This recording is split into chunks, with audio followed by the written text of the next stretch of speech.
Have a good day, student. Today I will discuss about the most important topic of electrical and electronics engineering student, BH curve. What is BH curve and what is hysteresis loop and what is hysteresis curve? All are same. Okay. BH curve is hysteresis loop and also it is called hysteresis curve.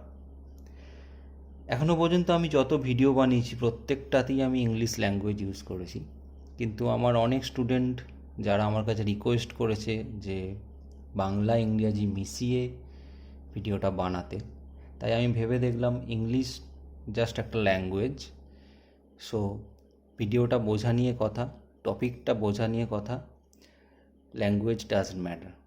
Okay, so আমি বাংলা এবং ইংরাজি দুটোই মিলিয়ে মিশিয়ে ভিডিওটা বানাচ্ছি। So start. So what is BH curve? BH curve is nothing but a graphical representation of magnetic flux density B and magnetic field intensity H. Okay, usually in a magnetic circuit B proportional to H. That's mean magnetic flux density proportional to magnetic field intensity. In BH curve, B stand for B equals to phi by A. Phi by A means flux per unit area, যার unit হচ্ছে Tesla. Similarly, H equals to, which is magnetic field intensity, Ni by L. N means turns, number of turns, L means length, I means I, and the unit is ampere turn per meter. Okay, and also the relation between them, B proportional to H. Okay, B proportional to H, we can rewrite, আমরা আবার লিখতে পারি B equals to mu H. Mu is a constant number, and also mu equals to mu 0 and mu r. Mu 0 value হচ্ছে 4 pi into 10 to the power minus 7, আর mu r এর value which is relative permeability of medium, যার value হচ্ছে 1 for air and vacuum. Okay, so we know that H equals to N by L. Okay, and if N and L constant, number of turn or length যদি constant হয়, then H proportional to I if N and L constant. So you can change the value of magnetic field intensity by supply current. So এই supply কারেন্টের value change করে আমরা magnetic field ইন্টেন্সিটির value change করতে পারি, কারণ এই দুটো একে অপরের সাথে ভ্যারিয়েবল বা সমানুপাতিক সম্পর্ক। Okay, also for this magnetic flux density can control, মানে I চেঞ্জ করে H যদি চেঞ্জ হয়, আবার B প্রপোর্শনাল টু H, তাহলে H এর জন্য Bও আমরা চেঞ্জ করতে পারি, মানে ম্যাগনেটিক ফ্লাক্স ডেন্সিটিও কন্ট্রোল করা যাবে। ঠিক আছে, তাহলে I চেঞ্জ করে আমরা H এবং B দুটোই চেঞ্জ করতে পারি। H mean magnetic field intensity, B means magnetic flux density. এবার আমরা চলে আসি মেন জিনিস। তার আগে আমি একটা জিনিস ড্র করে রেখেছি, সেটা আমি তোমাদের পরে বলছি। আমি বলে নিই যে অ্যাকচুয়ালি গ্রাফটা কিভাবে তৈরি হবে। In this graph we will discuss the hysteresis loss occur and what is hysteresis loss, hysteresis curve and how to reduce this.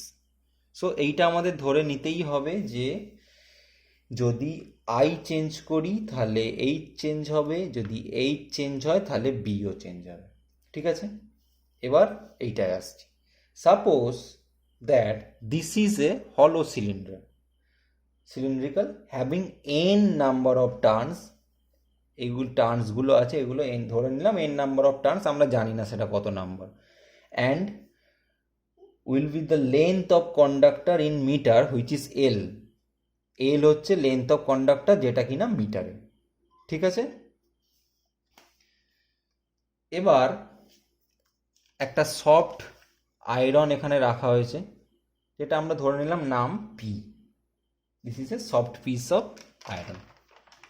ওকে, এবার আমরা এখান থেকে স্টার্ট করছি।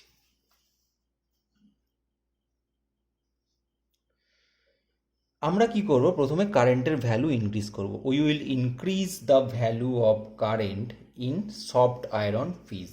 এখান দিয়ে সাপ্লাই পাঠানো হচ্ছে, তাহলে কারেন্টের ভ্যালুটা আস্তে আস্তে আমরা ইনক্রিজ করছি। ঠিক আছে, we will increase the value of current in soft iron piece. যত কারেন্ট বাড়বে ম্যাগনেটিক ফিল্ড ইন্টেন্সিটি তত বাড়বে, আর ওই ইন্টেন্সিটির জন্য ফ্লাক্স ডেন্সিটি বাড়বে। এটাই আমরা স্টাডি করব, এই পুরো জিনিসটাই এই কার্ভে স্টাডি করা হবে। But we have to increase it gradually, মানে আস্তে আস্তে ধাপে ধাপে বাড়াতে হবে। সো প্রথম step, so we have to increase the current for this, H and B also increase. কেননা সম্পর্কটা এখানেই আছে, B proportional to H proportional to I. তাহলে কারেন্ট যদি ইনক্রিজ করি, এইচও ইনক্রিজ হবে, বিও ইনক্রিজ হবে। ঠিক আছে, কিন্তু একটা টাইম পর গ্রাফটা স্ট্রেট লাইন হয়ে যাবে। তাহলে আমরা ধরে নিচ্ছি যে এইটা Y axis B, positive B, negative B, X axis H, positive H, negative H. তাহলে কারেন্ট যদি ইনক্রিজ করি, বিও ইনক্রিজ হবে, এইচও ইনক্রিজ হবে। ওকে, যেহেতু they are proportional to each other.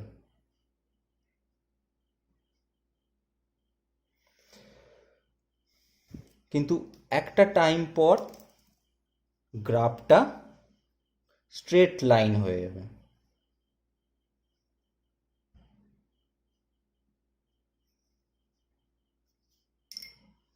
ঠিক আছে,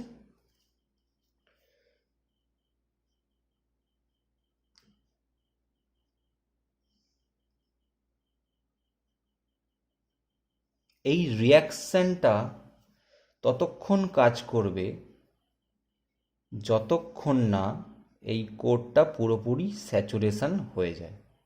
স্যাচুরেশন মিন্স এই জায়গাটায় যতক্ষণ না স্যাচুরেশন হয়ে যাবে, এই রিয়াকশনটা ততক্ষণ কাজ করবে। স্যাচুরেশন মিন্স কি? Saturation means final limit. তাহলে আমরা কারেন্টের ভ্যালু ততটাই ইনক্রিজ করব জাস্ট কোর স্যাচুরেশন হওয়ার আগে পর্যন্ত। কারেন্টের ভ্যালুটা আমরা ততটাই ইনক্রিজ করব জাস্ট কোরের ভ্যালুটা স্যাচুরেশন হয়ে যাওয়ার আগের মুহূর্ত অবধি। এই পয়েন্টে গিয়ে স্যাচুরেশন হয়ে যাবে। স্যাচুরেশন হলে এটা স্ট্রেট লাইন হয়ে যাবে। ওকে, সো এই যে ভ্যালুটা এই অবধি ইনক্রিজ হয়েছে, এটা ধরে নিলাম এক্স হচ্ছে ফাইনাল লিমিট।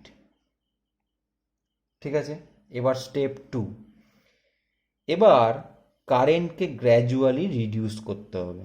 ঠিক আছে, কারেন্টকে গ্র্যাজুয়ালি আমরা ইনক্রিজ করলাম, এবার রিডিউস করতে হবে। So for ideal condition same line দিয়ে রিডিউস হবে। যদি আইডিয়াল কন্ডিশন হতো তাহলে এইটা এই লাইন দিয়ে ইনক্রিজ হতো। ওকে, কিন্তু প্র্যাকটিক্যালি অন্য লাইন দিয়ে রিডিউস হয়। এবার যেহেতু সাপ্লাই কারেন্ট রিডিউস করলাম, ম্যাগনেটিক ফিল্ড ইন্টেন্সিটি 0 হওয়া উচিত। ঠিক আছে, কমে গিয়ে 0 হয়ে যাওয়া উচিত। অ্যান্ড কারণ এইটা যদি আমি আবার ডিক্রিজ করি, তাহলে এটাও এইচ ইন্টেন্সিটি কমে গিয়ে ডিক্রিজ হয়ে যাওয়া উচিত, আর তার জন্য এই ফ্লাক্স ডেন্সিটিও ডিক্রিজ হওয়া উচিত। ঠিক আছে, কিন্তু বি কিছুটা ম্যাগনিটিউড ট্রেস করছে। ওকে, তাহলে কি হবে, 0 থেকে এইটা আর এখান দিয়ে রিডিউস হচ্ছে না, এটা এরকমভাবে রিডিউস করলো। ঠিক আছে, তাহলে বি কিছুটা ম্যাগনেটিক ট্রেস করছে, তাহলে এইটা ধরে নিলাম ও, ও থেকে এইটা ধরে নিলাম এক্স ড্যাশ পর্যন্ত এইটা ম্যাগনেটিক ট্রেস করলো। This is called residual magnetism. এই পুরো জিনিসটাকে বলা হয় রেসিডুয়াল ম্যাগনেটিজম। এই বেঁচে থাকা ফ্লাক্স ডেনসিটিটা, এইটুকু, এই বেঁচে থাকা ফ্লাক্স ডেনসিটিটা হচ্ছে লস, এটাকেই লস হিসাবে ট্রিট করা হয়।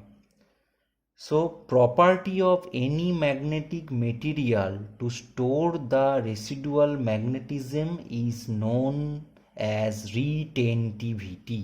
সো আমরা এখান থেকে একটা নতুন জিনিস জানলাম, কি? Retentivity. What is retentivity? Property of any magnetic material to store the residual magnetism is known as retentivity. স্পেলিংটা লিখে রাখছি, রিটেনটিভিটি। একটা নতুন জিনিস আমরা জানলাম। তাই এই ম্যাগনেটিক ফ্লাক্সটাই আমরা লস হিসাবে কনসিডার করতে পারি, এইটাই আমরা লস হিসাবে কনসিডার করতে পারি। ঠিক আছে, আর এর সাথেই একটা লিঙ্ক হয়ে আছে যাকে বলা হয় হিস্ট্রেসিস লস। এটা কি বলা হয়? হিস্ট্রেসিস লস। অ্যাকচুয়ালি হিস্ট্রেসিস কথাটা এসছে হিস্টেরিং থেকে। হিস্টেরিং ইজ আ গ্রিক ওয়ার্ড যার অর্থ ল্যাগিং বিহাইন্ড। এখন এইচের ভ্যালু 0, দেখো এইচের কোনো ভ্যালু নেই, ঠিক আছে, এখানে নেমে এসছে এটা, তো এইচের কোনো ভ্যালু নেই, কিন্তু বি এর ভ্যালু আছে। ঠিক আছে, তাহলে কি বলতে পারি আমরা? So B lags from H. Okay, তো সেই জন্যই এটাকে বলা হচ্ছে হিস্ট্রেসিস। এক্ষুনি বললাম হিস্ট্রেসিসের অর্থ হিস্টেরিং, which is a Greek word, its mean lagging behind. এবার যখন আমরা ডিভাইসটা স্টার্ট করব, আইডিয়ালি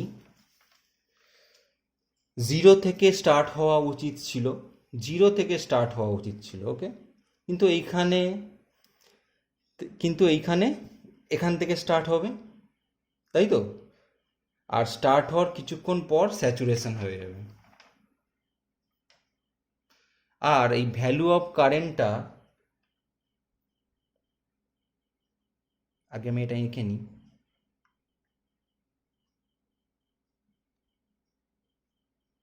তাহলে এখান থেকে এটা রিডিউস হচ্ছে, তাহলে জিনিসটা এরমভাবে উঠলো, এই গেল, এই নামলো। ঠিক আছে, এই ভ্যালু অফ কারেন্টটা অনেক কম হয়, আর যতবার অন অফ করবো ততবার স্যাচুরেশন পৌঁছানোর টাইমটা শর্ট হবে। ঠিক আছে, এরকম হতে হতে একটা সময় এমন আসবে অন করলেই স্যাচুরেশন হবে, আর অন হবে না। এই জন্য এটাকে একটা লস বলা হয়, এই কারণটার জন্য এই লসটা হয়। একটা সময় আর স্যাচুরেশন এমন হয়ে যাবে যে অন করলেই স্যাচুরেশন হয়ে যাবে, আর এটাকে এলিমিনেট করার প্রসেসটা তখন শুরু করতে হয়। এবার যদি আমরা সাপ্লাই কারেন্টের ডিরেকশানকে চেঞ্জ করি, তাহলে গ্রাফটা ওই ডিরেকশানেই রিডিউস হতে থাকবে।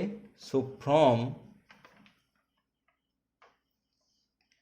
অপোজিট ডিরেকশানে এতটাই ম্যাগনেটিক ফিল্ড ইন্টেন্সিটি প্রোভাইড করতে হলো যাতে রেসিডুয়াল ম্যাগনেটিজম এলিমিনেট বা রিডিউস হয়ে যায়।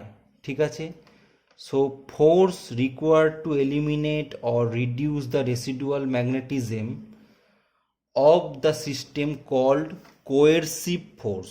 আবার একটা টার্ম এলো, কোয়েরসিভ।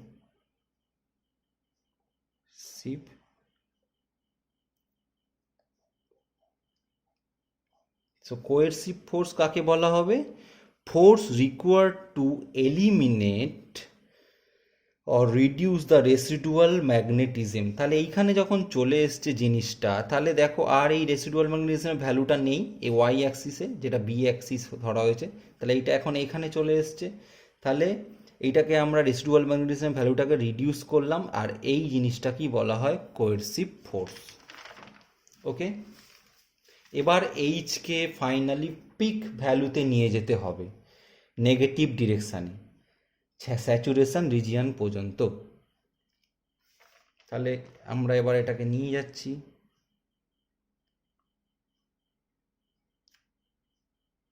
আচ্ছা, একটা সময় পর স্যাচুরেশন হয়ে যাবে, কিন্তু আমরা যেহেতু এখানে স্যাচুরেশন রিজিয়ন স্টাডি করার দরকার নেই, জাস্ট তার আগের পয়েন্টটা আমাদের দরকার, এই পয়েন্ট অবধি দরকার। ঠিক আছে, এবার যদি কারেন্টকে গ্র্যাজুয়ালি রিডিউস করা শুরু করি, আইডিয়ালি স্ট্রেট লাইনে জিরোতে পৌঁছানো উচিত, মানে এই স্ট্রেট লাইনে জিরোতে পৌঁছানো উচিত আইডিয়ালি। তো নাথিং ইজ আইডিয়াল। তাহলে আবার দেখা যাচ্ছে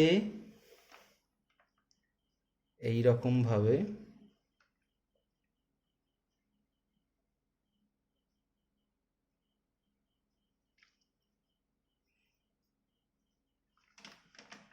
একটা নাম দিলাম ওয়াই। তাহলে আবার দেখা যাচ্ছে এই এই ভ্যালু থেকে, এটা ধরে নিলাম ও, এখান থেকে ওয়াই অবধি আবার একটা রেসিডুয়াল ম্যাগনেটিজম তৈরি হয়েছে।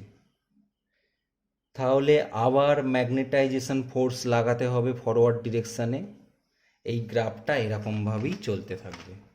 তাহলে এই গ্রাফটা আবার এরকমভাবেই চলতে থাকবে।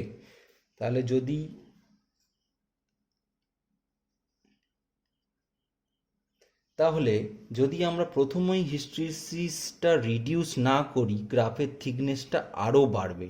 ঠিক আছে, সো এই গোটা জিনিসটাই, এই প্রসেসটাই বলা হয় hysteresis curve or B H curve or hysteresis loop. তাহলে এই লুপটা দেখতে পাচ্ছ। আর যত তাড়াতাড়ি আমরা এই জিনিসটাকে, হিস্ট্রিসিসটাকে রিডিউস করা না স্টার্ট করব, তত এই গ্রাফের থিকনেসটা আরও বাড়তে থাকবে। ঠিক আছে, so this is our BH curve or hysteresis loop or hysteresis curve. Thank you. Please like and comment in my video. If you have any query, please contact with me. Thank you.